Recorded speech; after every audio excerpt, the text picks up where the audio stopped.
Who is Gennifer Flowers? You know her. Oh, yes. How do you know her? How would you describe your relationship?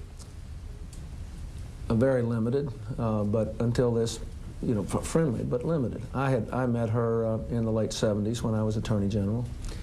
And she was one of a number of young people who were working for the television stations around Little Rock. And, the people in politics and the people in the media knew each other then, just as they do now. She left our state, and for years I didn't really hear from her, know what she was doing. Then she came back, I don't know, sometime a few years ago, and went to work again in the state.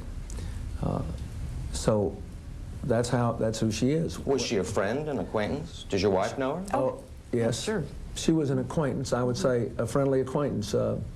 When this story, this rumor story got started in the middle of 1980, and she was contacted and told about it, she was so upset, and she called back and she said, "How can I be listed on this? I haven't seen you for more than 10 minutes in 10 years.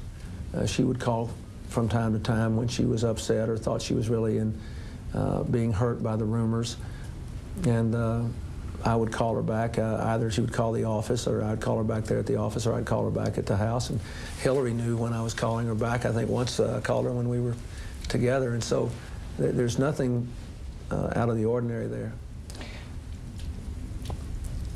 She's a legend and is described in some detail in a supermarket tabloid, which she calls a 12-year affair with you.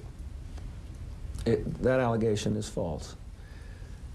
When this woman first got caught up in these charges, I felt, as I felt about all of these women, that, you know, they've just been minding their own business and they got hit by a meteor. I mean, it was no fault of their own.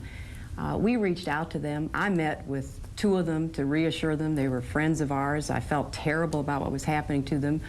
You know, Bill talked to this woman every time she called, distraught, saying her life was going to be ruined. And, you know, he'd get off the phone and tell me that she said sort of wacky things, which we thought were attributable to the fact that she was terrified. It was only when money came out, when the tabloid went down there offering people money to say that they had been involved with me, that she changed her story. There's a recession on, times are tough, and I think you can expect more and more of these stories as long as they're down there handing out money. I'm assuming from your answer